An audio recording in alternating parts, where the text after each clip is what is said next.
Good afternoon and welcome to Chris 180's Lunchtime Live. I'm Chandra Luckett, Chief Marketing Officer here at Chris 180, and we thank you for joining us this afternoon. Today, we are celebrating and honoring October as Breast Cancer Awareness Month, as you see in our pink. And did you know that 1 in 8 U.S. women are diagnosed with breast cancer each year? That's about 12% of women in the United States. And those stats affect Black women even higher, as Black women die at a higher rate than white women from breast cancer, according to the CDC.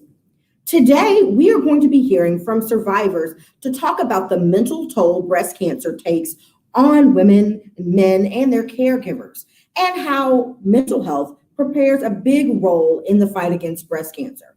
We're proud to say that our two experts are two of our own Chris 180 survivors who are here to share their own personal journeys. We are grateful to have Colbenson, the president and CEO of Chris 180 here today, and Karyn King, who is a therapist with our Keeping Families Together program. Today, they're going to share their stories and ways you can encourage loved ones who are currently fighting breast cancer. Please leave your questions and comments. As they've told me, there is nothing off limits in the comments section below. They would love to answer them and take them live. Thank you all so much for joining us. And Karyn and Kathy, please take it away. Well, I'll talk briefly about my diagnosis and my initial journey, and then Karyn will talk about hers. I was diagnosed officially in December of 2015, but I knew after the mammogram in 2015 in November, because I could tell by the looks on people's faces, although you have to wait to talk to the doctor to get your initial diagnosis. So when I got my diagnosis, I just thought breast cancer was breast cancer and found out that I had triple negative breast cancer, and that the course of treatment was going to be very aggressive and would be chemo, mastectomy, and then radiation. So it was, you kind of feel like a deer in the headlights when you first get the diagnosis. And Karyn, how about you? I would agree with that wholeheartedly, Kathy. My experience, I wasn't quite 40 yet. So it was the year of my 40th birthday that I was diagnosed. So in October of 2015, I had my annual physical with my doctor. And I was telling her that I was having different pains in my breast, but there was nothing that was extensive or that would stop motion or anything like that. But it was just different. And so they encouraged me to go and have a mammogram. And then the mammogram turned into them finding a mass and wanting to biopsy it. And I was cool all the way up until the point that the results came back. Because we weren't sure what it was. I didn't quite have the age, or wasn't the age where they wanted to do the first mammogram. And so in my mind, I was like, it couldn't be. And then so I went for the mammogram in January, the 1st of January 2016. And then they called me back for a biopsy. And on February 3rd, 2016, I was diagnosed. And my cancer type was ER/PR positive. And that means that it is a hormonal type of breast cancer. And they said that that was one of the easier ones to treat, which I think that all treatment is, is taxing for you. But I guess of all of them, that the ones that are hormone reactive or receptive are a lot easier to treat. The Friday of my 40th birthday, I had my first surgery. So I opted for a lumpectomy, which means they go in and remove the cancerous tissue in hopes that it didn't spread. And in my case, it did spread. So I had to have a second surgery for them to remove lymph nodes to see what stage. And so from February of 2016 to May of 2016, when I had my second surgery, it had progressed from stage 0 to stage 2 because it had impacted or affected 2 of my lymph nodes that they removed from the right side. And my treatment was chemo and radiation. So it's a tough journey. It is. It is a tough journey. And I think that I learned several things during the fight because, you know, I'm the kind of person, and I think Karyn is too, where you tend to think you can conquer everything and you can push through it and you can. So on my first visit to the doctor, when I got diagnosed, I went by myself because I figured I was good at medical stuff and I could get it. And as I said in my introduction, I felt like a deer in the headlights and had even written down some questions to ask him and forgot to pull out the piece of paper. So triple negative, and I will say, is the kind of breast cancer that has no known cure. So that's why they were very aggressive, no known treatment. That's more correct than cure, but no known treatment that can cure it by itself. So that's why he talked to me about an aggressive course of action, because he said, now's the time. And I had stage 2 as well. And I learned a lot from this whole journey. And Karyn and I talked some about what we've each learned. And I learned that you shouldn't go alone to a doctor appointment.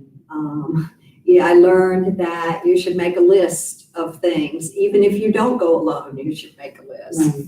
Because it rocks your world. And for me, because so I like people who are honest with me, and the doctor was really honest. And so for me, being told that, you know, we have to be really aggressive because there is not a treatment, like hormone receptive, was really a shock and made me think about all the what ifs that you think about. So, you know, that's some of what I learned is make lists, take somebody with you, and ask for help, which I don't do too well. Absolutely. And I would say one other thing that was really amazing to me, because breast cancer was just an all new field for me, I just thought it was one type of breast cancer. Like you hear breast cancer and you think, oh, death sentence, you know, or whatever. But in this journey, I've learned that there are several different types. As you see, Kathy and I both had different types. And the treatments are very different. So both of us may have had chemo and radiation, but the number of chemo sessions that you have or the number of rounds of radiation that you have will all be different and specific, especially to you, your history and your body. Because I had no history. There were no reasons as to why I had breast cancer other than environmental impacts on me. And the BRCA test was what they did on me, and everything came back negative. And so the learning is in that it's not just one type of breast cancer. And I think what you said is really important because, you know, you hear about familial breast cancer a lot. Mm-hmm. So you think that the majority of breast cancer is familial, when they told me at the time only 11% of breast cancer is familial. You know, because your BRCA test came back, and I was actually too old to have a BRCA test unless I paid for it, so I didn't. Okay. But you know, I thought that most of it was familial, so I wasn't worried either. Mm-hmm. And something I forgot to mention in the beginning, which I think is important to know about breast cancer, is that there is something called fibrocystic breast disease. Mm-hmm. I don't know if you had that, but I have had that. And that just means you have very dense breasts. Mm-hmm. And people who have very dense breasts are a little bit more likely to develop breast cancer at some point. And I learned that too, because I didn't know that. And I had a cyst removed prior that was benign. Okay. So I was like you, I wasn't worried at all. Mm-hmm. Mm-hmm. So we have a question. Yes, and so this viewer writes in and says, my mom has recently been diagnosed with breast cancer, but I don't know how to get her to open up and talk about how she's feeling. Do you all have any suggestions?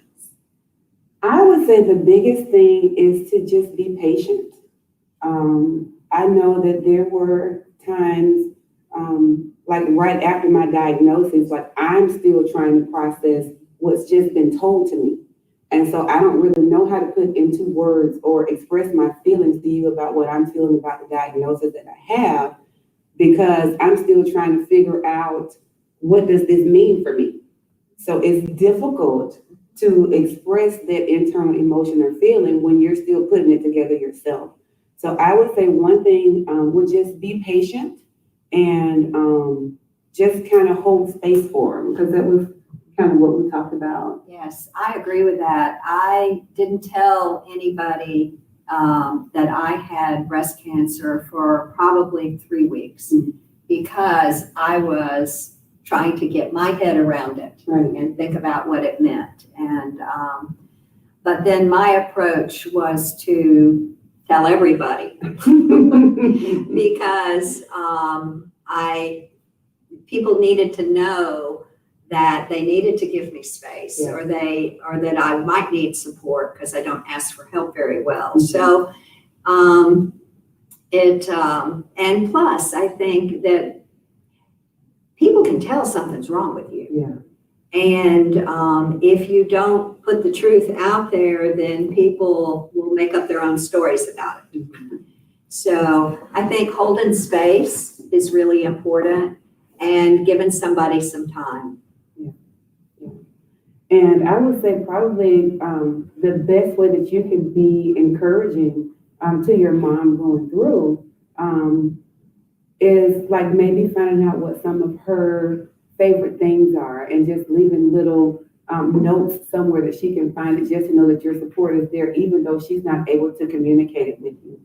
And I will tell you that at one point in my treatment, I honestly did not have the physical or mental or emotional capacity to even hear sound.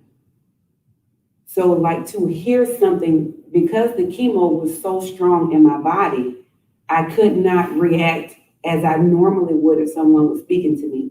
And I specifically remember one day getting a phone call, and just the ring of the phone had me on edge. And then so I answered the phone against my better judgment, because I was trying to be present for the people who were trying to be present for me.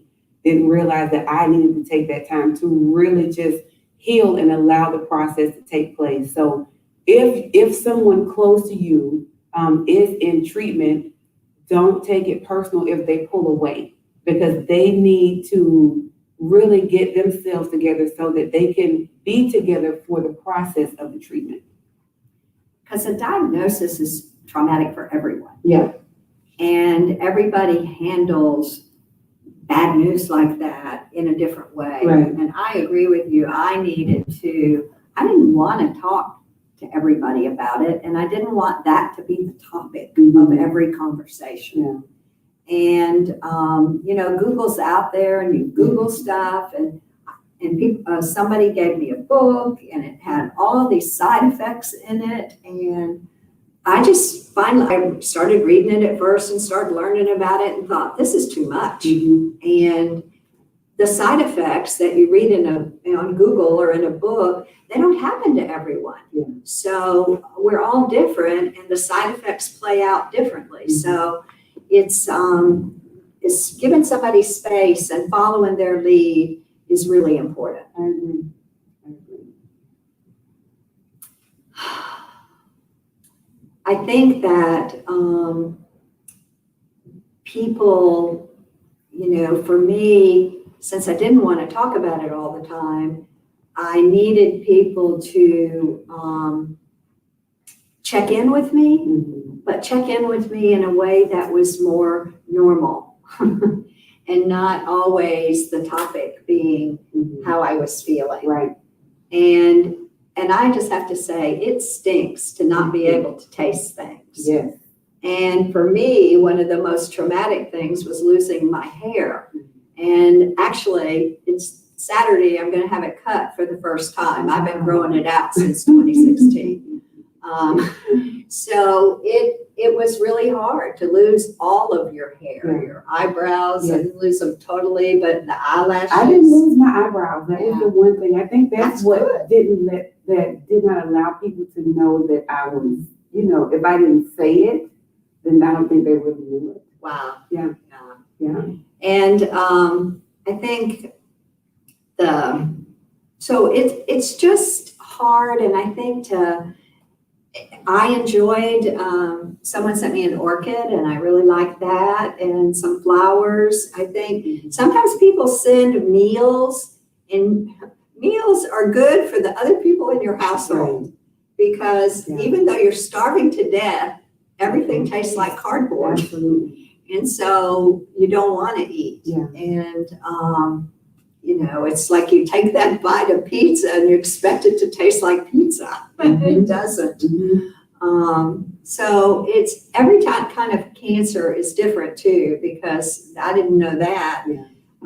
Because you may have another kind of cancer and you don't lose your taste. Right. Well, you lose your taste in your hair with chemo. Yeah, absolutely. The other thing that happens is your brain is foggy. Oh, yeah. I had chemo brain probably more times than not. Right. And it's just where the connection doesn't take place. You can have a thought, and before that thought is transmitted to your lips, it is gone. And I was telling Kathy that I really had to develop a sense of humor to keep myself from being frustrated. I just made it funny. Like, I would laugh at myself. And I was telling her that I think a lot of people got more frustrated with me losing my thoughts and laughing about it than me being frustrated about losing my thoughts. But Kathy, I did want to piggyback off of something that you said about the meals, because I'm a mom of two. And so my family really pulled together to help out. And when the community came together and brought meals for me, even though I could not really enjoy them, like, that was the kind of support that I needed from my family, because I just could not be present for them like that. And you didn't have the strength or the energy to Absolutely. really cook. Absolutely. I remember us talking about Yeah. that. Yeah. So it's just hard. We have a question. Yes, this viewer writes, if you had one piece of advice to give a newly diagnosed man or woman, what would it be?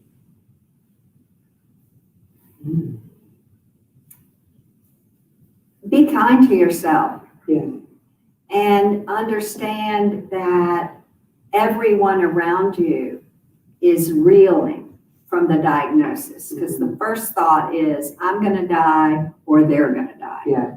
And that's not true. And Karyn and I are evidence of that, because we didn't die. Yeah. We're here. But I think people have to grapple with that. Yeah. That would be I agree with that wholeheartedly. I couldn't think of a better way to say it, because I think, number one, because we feel invincible, and we talked about that. And then that is just the reality that we're not invincible, that things can impact and affect us. And it does impact and affect every facet of your life. And so to be kind to yourself and to realize that you're going to have a new normal. I will tell you, one of the biggest realizations I had after treatment was I decided I wanted to go grocery shopping by myself. And before I got a good 10 yards or even 10 feet away from my car, I was completely depleted from energy. And I was beating myself up. Like, I was not kind to myself at all. And like, on hindsight, being on the other side, being a survivor and thriving and just operating in my new normal, I realized that I was not kind to myself in that moment. I didn't really accept the process and the progress that was being made, because I had to understand that there was treatment and healing going on inside of my body, but I wanted to push myself to be who I used to be. And so that was not fair to me, and it wasn't fair to my family, because I think they're just finding out for the first time that I did that. Because I didn't share that. But be kind to yourself and allow yourself to go through your emotions. Don't just have these high bars set for yourself. And know that there's going to be an emotional toll that's taken on you. Like I said, that high expectation, that goal, that norm, that invincibility, it's almost like you have to let that go in order to walk in the process of what's going on. Right. It is, Karyn and I obviously consider ourselves invincible. And I have to tell you, there's never been anything I couldn't push through except this. Mm-hmm. And Yeah. I fell in the parking lot too. Mm. I mean, I had 3 wrecks in 3 years that were stupid ones, that were because I was trying to be what I couldn't be, Right. really. And I also, because triple negative is the very aggressive kind of cancer, I actually went and saw a therapist because nobody around me could tolerate my feeling down and my wanting to say, what if I die? Yeah. And so I went to a therapist and I told her, I need to talk about dying. Mm-hmm. I need to talk about how I feel about it. And I need a place to feel sorry for myself, because it's okay to feel sorry for yourself. So that was really important for me to go see a therapist, because nobody around me could tolerate it, because they always said, well, you're not fighting. Yes, I was, Mm-hmm. but I still needed to consider that this is a reality that could happen. Right.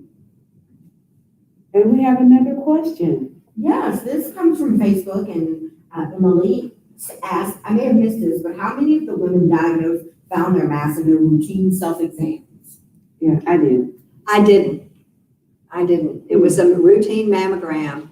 And I have to say this, if I had delayed my mammogram, maybe even by a month, I might not be sitting in this chair. So if I have any message to everybody, is don't put off your mammogram. They're not fun, but don't put off your mammogram.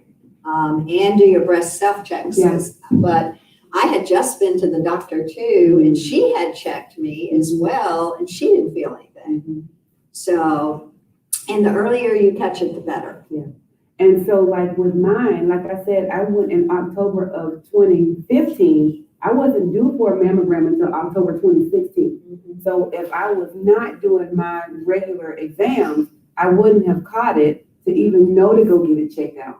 So it is vitally important to do your monthly self-checks. We have a question. So this person asks, what should you do for a coworker who is facing breast cancer? Are there do's and don'ts for office settings? Well, we were in that situation. I don't know. I heard that Karyn, I heard somebody told me that Karyn had it, and I think I reached out to you. Because we're a sisterhood. Absolutely. And actually in the office, there was a therapist, Siri, Yes, who had breast cancer. Mm-hmm. And so when I got it, she reached out to me. Mm-hmm. So that was really, I appreciated her reaching out to me and her sharing her journey. And then I had 2 friends, Janice McKenzie Creighton, she's the retired CEO of Big Brothers Big Sisters, and she talked to me because she had breast cancer, and Joan Garner, who was our city council person, was my friend, and she reached out to me, and she's since passed away from breast cancer. But those 3 people had been through the journey and helped me and provided me a lot of support. And we have another question. So this one comes from Elizabeth, and she said, Karyn, can you address talking to your kids about cancer? How did you have that conversation? Yes, oh my goodness. Okay, so my situation, I really struggled with telling my kids because at the time I had a 10-year-old and a 5-year-old. And my 10-year-old had a kindergarten teacher who had passed from breast cancer while she was in the elementary school. And so I really had to sit down with them and just explain to them as best I could in the terminology that they would understand that it wasn't cancer all over mommy's body. It was just cancer in one place. And the doctor said that it was easily treated, and that I kind of told them that what to expect. Like, mommy will be tired from treatment. Mommy will lose her hair. Mommy may not feel like playing. And just trying to prepare them as best I could with the knowledge that I had of what that treatment would look like for me. And I think that your attitude has a lot to do with the recovery process, because I was like, mommy has cancer. I said, but cancer doesn't have mommy. And mommy has cancer. Like, I'm choking the life out of cancer. It doesn't have me. And that I was very sure in my, like, inside of me, in my spirit, that wasn't going to be the death of me, because I had so much life to live. Like, I had so many more reasons to live than to fall into the trap of, oh, I have breast cancer and I'm not going to make it. I was like, no, I got babies. I have a job. I have clients. You carried that you wore that. You carried that the whole time. Thank you. Yeah.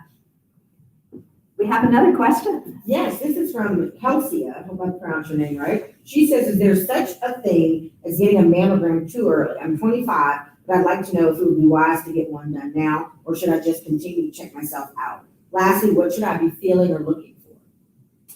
I would say that, I'm trying to think of what that actually felt like. It was like a little, like, ball inside of the breast tissue.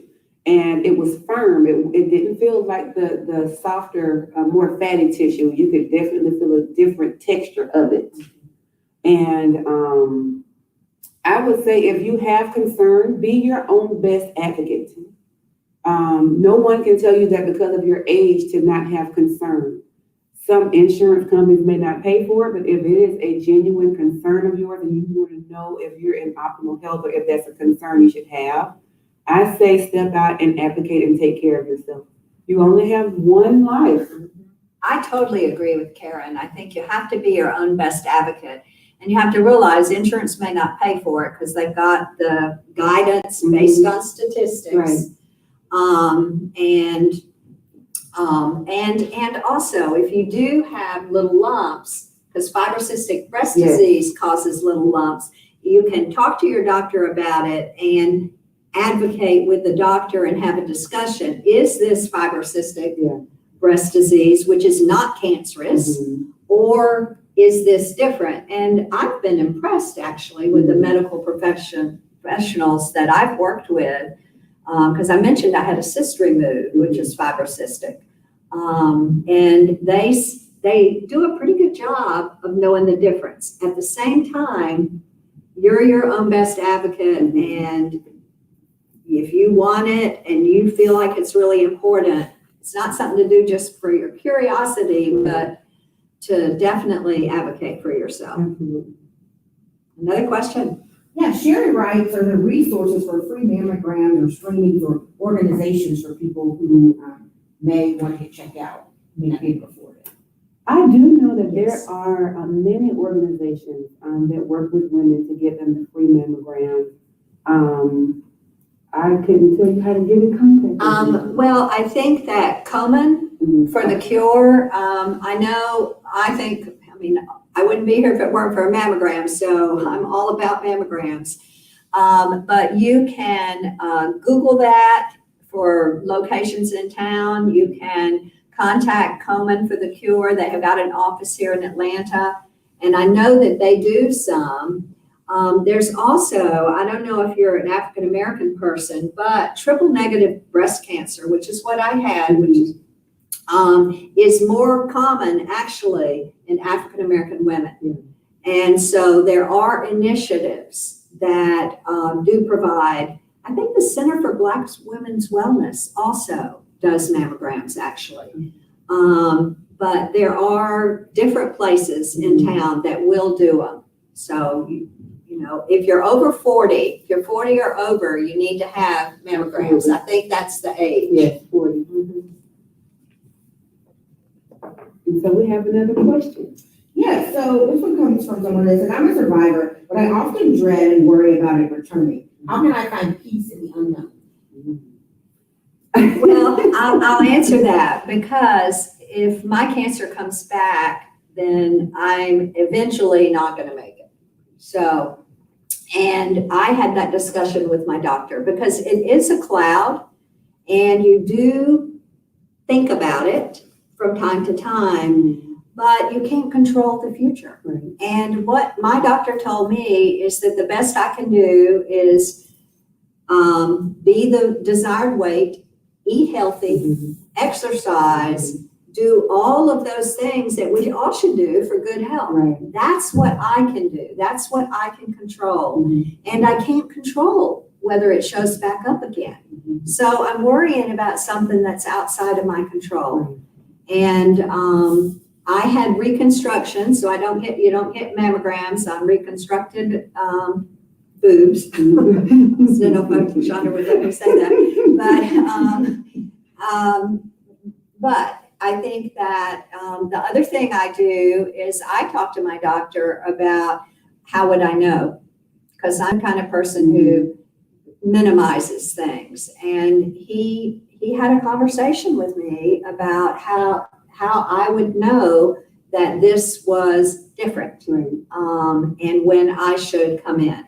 So, I've got a 15 or 20% chance of recurrence, but I can focus on that, or I can focus on the 80% or 85% of no chance. Absolutely. So, and that's what I do. I don't go in for scans.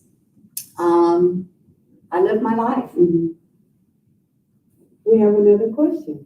Yes, this will be our last question from the audience. And I think we asked, in the course of your treatment, did anyone mention dietary or topical things like deodorant, soap, lotion, etc. connections? Yes, there was a lot of talk about aluminum-based deodorants. So I have completely stopped using those.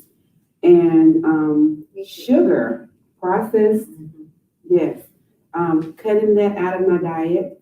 And I'm trying to think what. Eat a lot of kale. Okay, yeah. But I use aluminum-free deodorant. Okay. Yeah. So, and I haven't cut out sugar entirely, but I That's try to working on watch it. it. I know. I try to watch it. It's not gone. I do think that there are another resource I want to mention. If you do have it, or someone you know, I have my little hat here that I got and I wore when I had no hair. Tender Loving Care is a magazine, and it has tons of resources. Joan Garner told me about it. So if you have a mastectomy and you have drains, it has it has things to offer people who are going through breast cancer that are helpful. And the other thing that, if I told Karyn this, with radiation, I was like a greased pig with Aquaphor. Yes. But that takes care of your skin. So there's those kinds of things that are really helpful. So that's why it's good to talk to somebody who's had it and been down the journey. And I will tell you, throughout this whole process, like the discovery, the diagnosis, the treatment, dealing with family, is to really take care of yourself.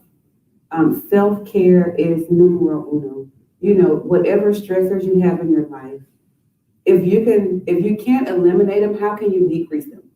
I will tell you that being a therapist, I think most of my stress and anxiety was, I'm a therapist and I'm stressed. Like I didn't know what tools to use because I was just so caught up in the moment. But de-stressing, and personally, like I've had to let go of relationships that I had for years to take care of my physical, mental, and emotional well-health. And I will tell you that I am a much better person. And I know this may be an oxymoron or just somewhere way out there what I'm about to say, but I said that the introduction of breast cancer to my life was either the best thing to ever happen to me, or the worst thing to ever happen to me, because it really made me reprioritize my life and do what I needed to do to take care of me, to be present. So I was no longer serving from a deficit, but from an overflow. And that's what taking care of me first. And I really agree with that. I mean, I take better care of myself now. Mhm. I don't work until the wee hours of the morning. I cut off and go to bed. Yes. I pay attention now, and I know that, I'm not invincible, Mhm. and I know that I need to ask for help. Right. And I practice meditation, and having done that was really Mhm. helpful because I use those tools to Mhm. help me. The other thing I think is there is a new normal, Mhm. and the new normal means that you're not invincible. Right. You're not going to live forever. Right. You're not immortal. Yes. You're not Superwoman in our case. And it gives you the opportunity to appreciate moments that you've taken for granted before. Exactly. So like I found myself being more patient with my children. So it's not, oh, stop doing it, go to your room. It's, can mom help you with that?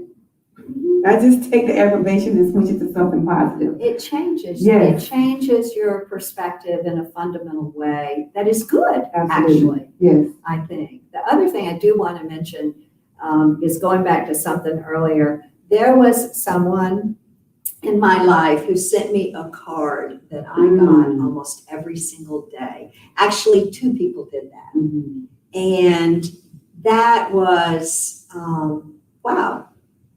So sometimes just letting somebody know that you're thinking about them, Absolutely. That's enough. And I wasn't so good at calling them up or saying, here's, because I didn't have energy, Mhm. but that was important and that was helpful. So. Well, thank you, ladies, so much for a powerful conversation today. I think one of the takeaways for me is that Karyn said something really interesting earlier, that I had cancer. Cancer did not have me. Mhm. And Kathy talked about being her own advocate in those times. And what a powerful conversation. We could have let this go on, but it's supposed to be lunchtime and we don't want it to be dinner time before we wrap up. So thank you all so much for joining us. As they both discussed, therapy was essential for both of them in getting through this really difficult time. So Chris 180 is here to support children, youth, adults, and families. And we have therapists who can reach out to you and help you through difficult times. Please don't hesitate to reach out to us.